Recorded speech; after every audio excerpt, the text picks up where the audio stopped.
အားလုံးမင်္ဂလာပါရှင်ဆင်မဒီနေ့ပြောပြပေးသွားမယ်ပေါ့နော်နံပါတ်တွေအကြောင်းအရာလေးရတာပေါ့နော်မိတ်ဆွေရဲ့ကင်ဆောင်ထားတဲ့ဖုန်းနံပါတ်တွေထဲမှာပေါ့နော်ကိုဘဝအတွက်ကိုမတော်တဆမှုလိုအရာမျိုးတွေနဲ့ကြုံဆုံတွေးစေနိုင်တယ်ဘဝအတွက်ပေါ့နော်ပူလောင်ခြင်းတောကတွေတစ်ခုမဟုတ်တစ်ခုတွေးဆုံစေနိုင်တယ်ကိုဘဝအတွက်ခက်ခဲမဲ့ငွေကြေးတောကတွေကိုဖြစ်လာစေမဲ့နံပါတ်တွေအကြောင်းအရာလေးကိုပြောပြပေးသွားမှာဖြစ်တယ်ပေါ့နော်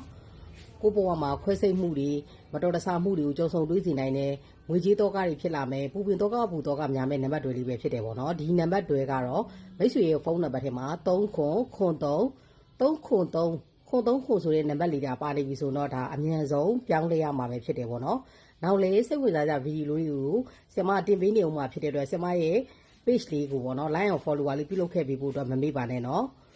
မိတ်ဆွေတို့ရဲ့ကင်ဆောင်ထားတဲ့ဖုန်းနံပါတ်အစိုးရကိုလည်းဆင်မရဲ့ဒီ Facebook Messenger သို့မဟုတ် TikTok Messenger မှာအခမဲ့လာရောက်မေးမြန်းနိုင်ပါတယ်